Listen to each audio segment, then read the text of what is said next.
So following on from the last podcast where I spoke about the true nature of evil, and that the ultimate truth of evil is that it's the shadow aspect of mercy, where mercy seeks to destroy and annihilate the source, well, not even the true source, but the perceived source of suffering. And so if we believe that God or a higher power is the source of our suffering, then evil is what manifests. And the outward manifestation of that is to annihilate whatever that unseen authority is. To destroy whatever that unseen authority is.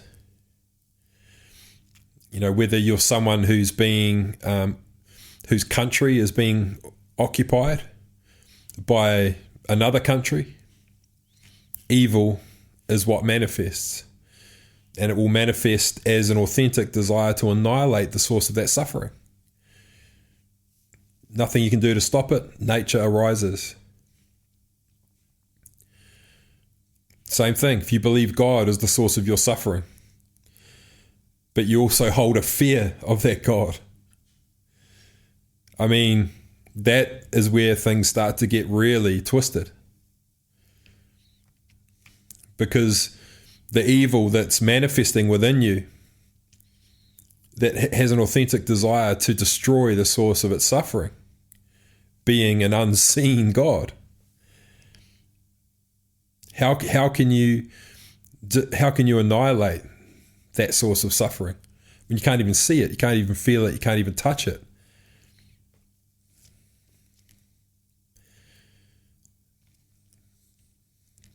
And so the battle in that scenario is between good and evil. Because evil seeks to destroy all that is good. That is how evil seeks to annihilate God when it's unseen. And so we've all seen people who seem to be triggered by joy, seem to be triggered by having fun, seem to be triggered when other people's energy gets big, when they express from their power. Other people want to level the playing field. They want to destroy that. It triggers them. They don't know why.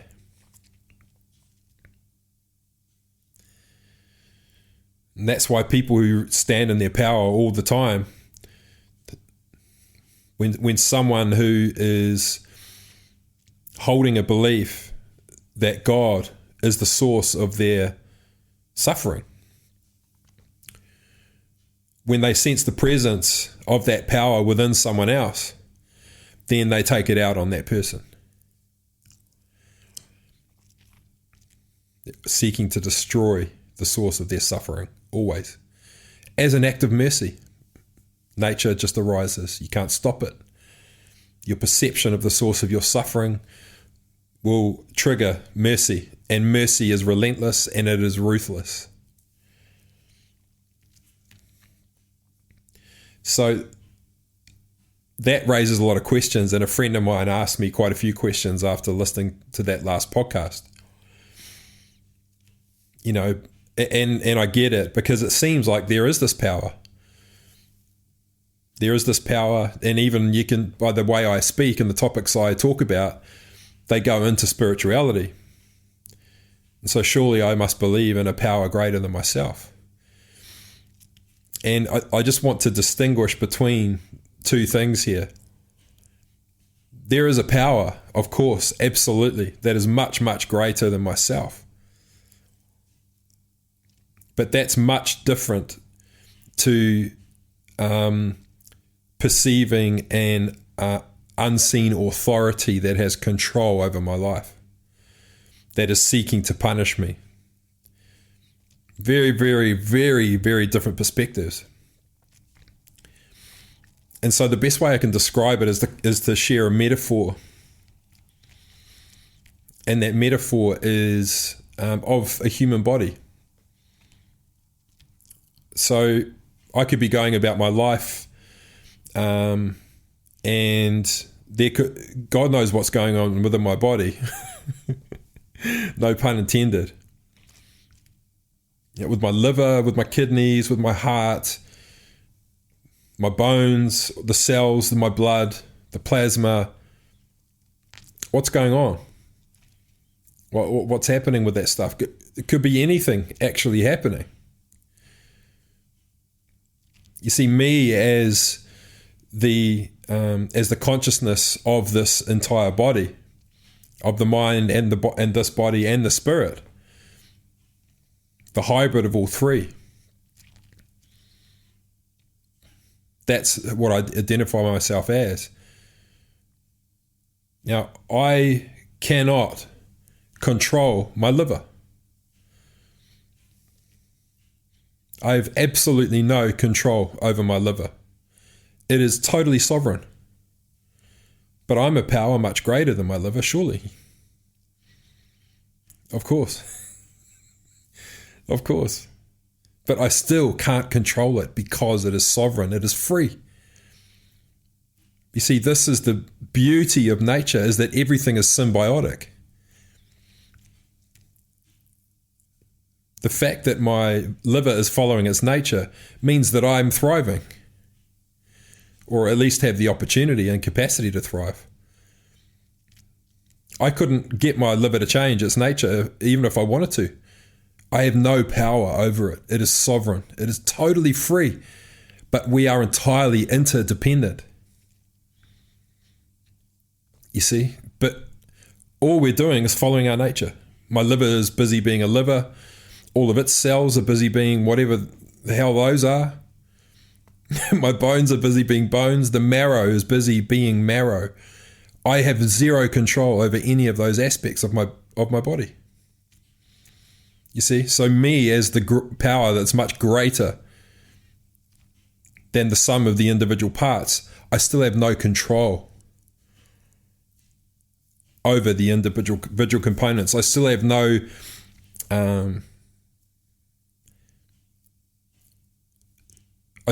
way to control them.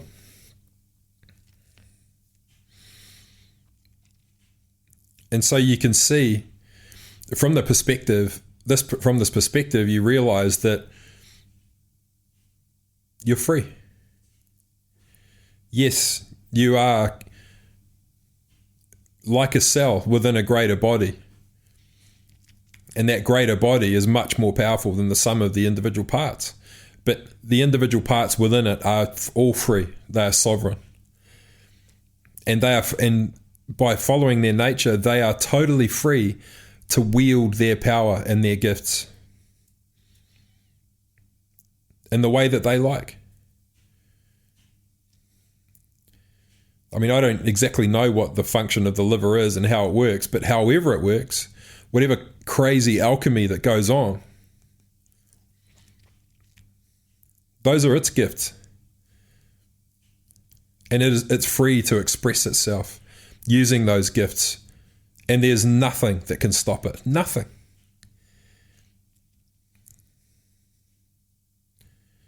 It goes the same for every tiny, minute cell, every stem cell. Every single aspect of us is following its nature, expressing its uniqueness.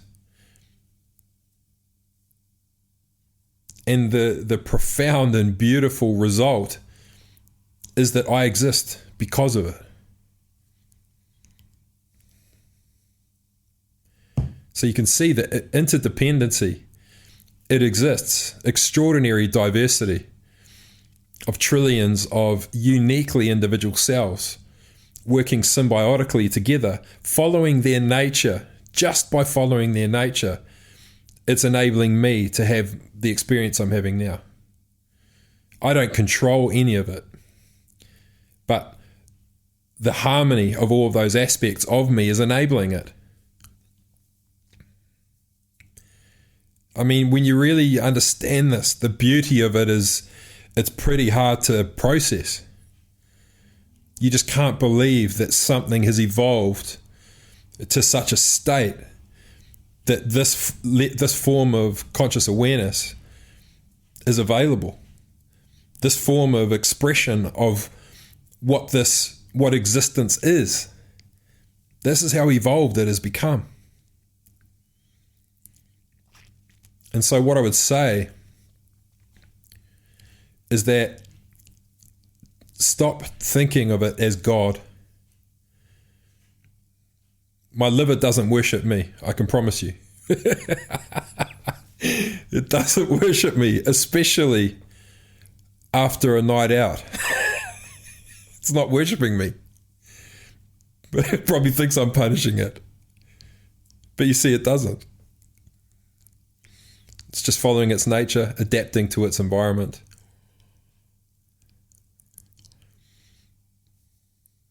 And this is how everything in life works. There is no power greater than you that has the ability to control you.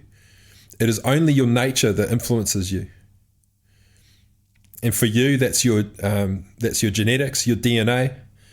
What's contained within your DNA, it contains the perspectives, the assumptions and beliefs of your ancestors. Absolutely it does. And so there are unseen influences in your life because of what's contained within your DNA. But you are the only one that has the power to influence your reality. You're the only one.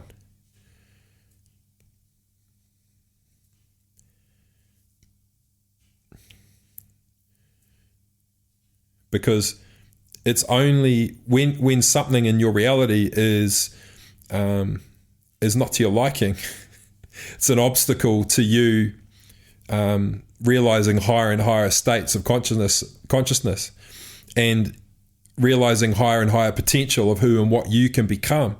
When there are barriers to that, it's just a state of inner disharmony of your own consciousness. Once that's reconciled, harmony will be outwardly expressed, and then you can continue following your nature. Yes, it will cause transformation, but it's the shift in your consciousness that alters what outwardly manifests. It's that there used to be two parts of you internally that were opposed. One part that wanted to express its authentic truth on a large scale to the world, and another part of you that is terrified of being persecuted. You reconcile those aspects. You understand the nature of both, and that understanding leads to harmony.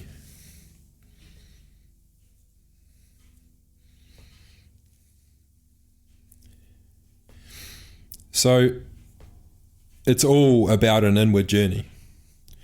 You know, when you reach a state of awareness where you know that everything in your environment is a projection of your inner world, then why would you bother living your life like it's a game of chess, trying to move external pieces, trying to move this here, and if I move that, and if this person only said this to me, then I could this. If this person would only show me that they love me, if this person would only show me that they care for me, if I only got this job opportunity, if it would only rain today, if it would just snow, if these people were just different, if the government was just like this, if my workplace was just like this, and you just create all these conditions upon living with meaning, when the truth is all you need to do is reconcile the parts of yourself internally that are at odds with each other, and then the harmony that you actually want to experience in your life will just outwardly manifest. As above, so below. It's the same with human beings. You know, we've evolved to such a state where through some, it's just extraordinary that human beings have the potential to become, and this is a term I don't use lightly, God realized. But what I mean by that is that you realize that there is no God. You realize that you're the creator. You realize that you're creating absolutely everything, and everything is a reflection of your state of consciousness. Everything.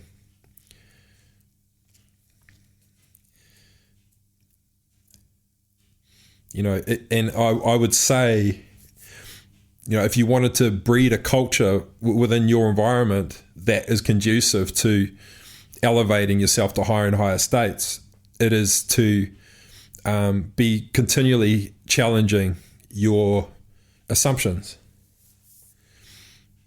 until the truth emerges. And when you work from the truth only, you can really live with meaning. You can really live with meaning. And I can promise you that the ultimate truth, beneath everything that you think is a major issue, mainly negativity, negative emotions, negative thoughts. I mean, my biggest, I don't like giving people advice, but I think if I was to share with someone, if they wanted to know what's the best way to approach an experience that we don't want to have, it's to lean into it completely. Understand it, seek to understand it, the truth of it. What is this really showing me about myself? That I'm evil, that I'm abhorrent, that I'm powerless, that I'm useless, that I'm worthless, that I'm insignificant, I'm invisible. Because you are all of those things, because you came from the primordial substance. That's where you originated, and you've evolved into this state where you are now, where you're so highly evolved that you can discover the truth of who you are internally, that you came from the primordial substance, that you existed as a state of awareness, of isness, before you even became aware of a state of I and a state of being, and that I am, and I am that, and I am that. Realizing higher and higher states of awareness.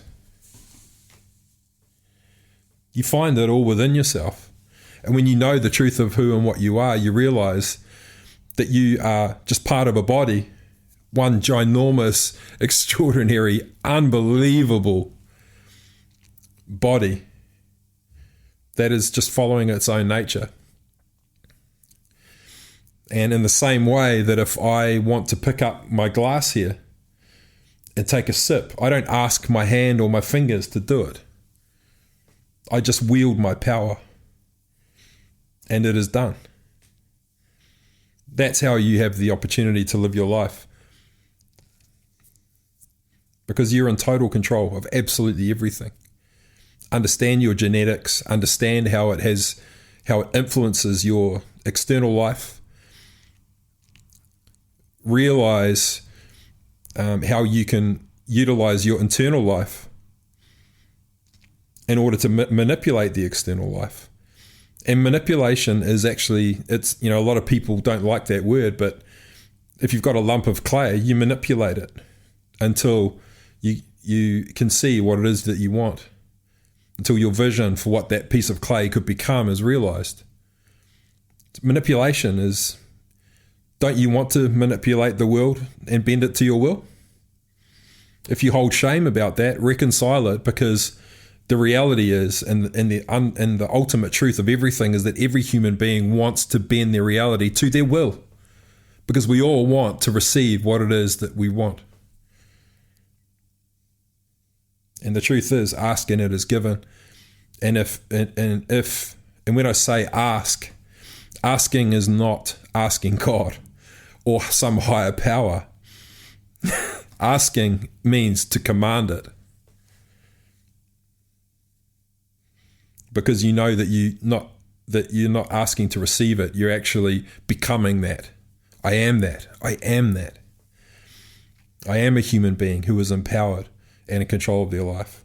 I am a human being that's enjoying states of harmony and bliss and joy. I am a human being that is not ashamed of what it is they want. I am that. I am that. I am a human being that is a hybrid of a mind and a spirit and a body working together as one.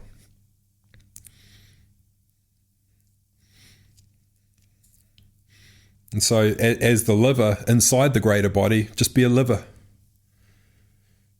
Utilize your full potential to become the best liver that you possibly could so that you can thrive. Understand your influence, understand your power, and just wield it to your will. And never, ever ask some unseen power or force for help. Never. Because what you're expressing into the universe is the energy that something else controls you, that something else has power over you. And it just doesn't. Unless you say it does. Unless you believe it does, and then it does. And that's when you'll feel oppressed in your life. You'll feel bullied. You'll feel people trying to make you small. You'll feel imprisoned.